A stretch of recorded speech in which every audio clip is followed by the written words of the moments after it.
সভাপতি আবু নাইম খান বিপ্লব, গার্মেন্টস শ্রমিক ফ্রন্টের সাধারণ মালিক কর্তৃপক্ষ গত 30শে নভেম্বর হঠাৎ করে অযৌক্তিকভাবে কারখানায় প্রচুর কাজ থাকার পরও মালিক হঠাৎ করে কারখানাটা সে নোটিশ লাগাই দেয় এবং বন্ধ করে দেয়। সেই নোটিশটা হচ্ছে 28-এর কদারা। শ্রমিকরা যখন সকালবেলা টিফিন বাটি নিয়ে কাজে যোগদান করতে যায়, যোগদান করতে গিয়ে দেখে কারখানায় সেখানে 28-এর কদারা নোটিশ লাগানো আছে। শ্রমিকরা যখন আমাদের সাথে যোগাযোগ করে আমরা বললাম আইনগতভাবে মালিক কারখানা বন্ধ করতে পারে।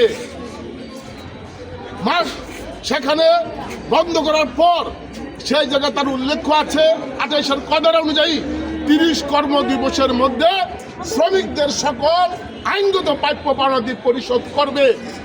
আইনের প্রতি শ্রমিকরা শ্রদ্ধাশীল হয়েছে।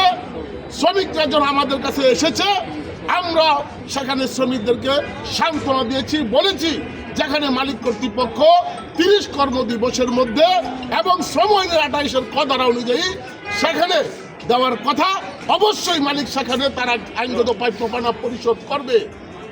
তারপরও বারংবার আমরা মালিক কর্তৃপক্ষ এবং কলকারখানা অধিদপ্তর বিকেএমের নিকট আমরা স্মারকলিপি প্রদান করেছি। যখন গত 24শে ডিসেম্বর শ্রমিকরা বিকেএমের বরাবর এবং বিকেএমের সভাপতি বরাবর মিছিল দিয়ে তারা স্মারকলিপি প্রদান করেছেন। তারপর গত 16ই জানুয়ারি শ্রমিকরা মালিক কর্তৃপক্ষ সহকারে কলকারখানা অধিদপ্তর সেখানে বসছেন এবং এই সংকটটা নিরসন করবেন। মালিক নিজে সহকারে আসছে। আসার পর তিনি বলছে আমি আগামী 19 তারিখ বসে শ্রমিকদের সমস্ত প্রাপ্য পাওনা পরিশোধ করব। কিন্তু সেই কথা বলার পর 19 তারিখ শ্রমিকরা নিয়মতান্ত্রিকভাবে কলকারখানা অধিদপ্তরে সেখানে গিয়েছে, মালিক কর্তৃপক্ষ সেখানে আসে নাই এবং টেলিফোন পর্যন্ত ধরে নাই।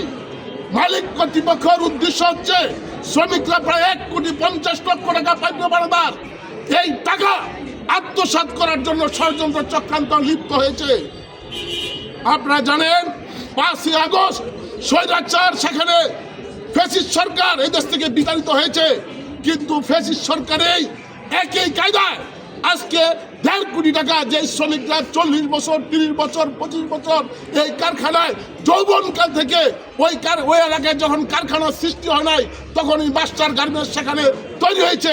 এখানে শ্রমিকরা 40 বছর পর্যন্ত কর্মরত আছেন।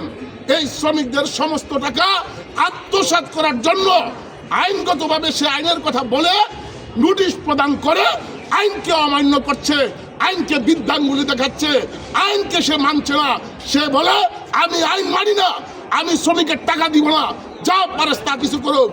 আমরা ডিসি সাহেবের নিকটে এসেছি, বিজিবির লোক আছেন, ইন্ডাস্ট্রিয়াল পুলিশের লোক আছেন, গোয়েন্দা সংস্থার লোক আছেন।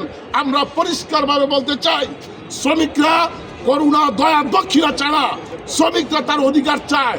অধিকার চাইতে গিয়ে এই পর্যন্ত কালক্ষেপণ করে শ্রমিকরা আজকে বাসা ভাড়া থাকতে পারছে না, শ্রমিকের সন্তানকে লেখাপড়া করাতে পারছে না, তার দোকানদার তার দোকান বাকি দিচ্ছে না, কোথাও তারা কর্মরত পাচ্ছে না।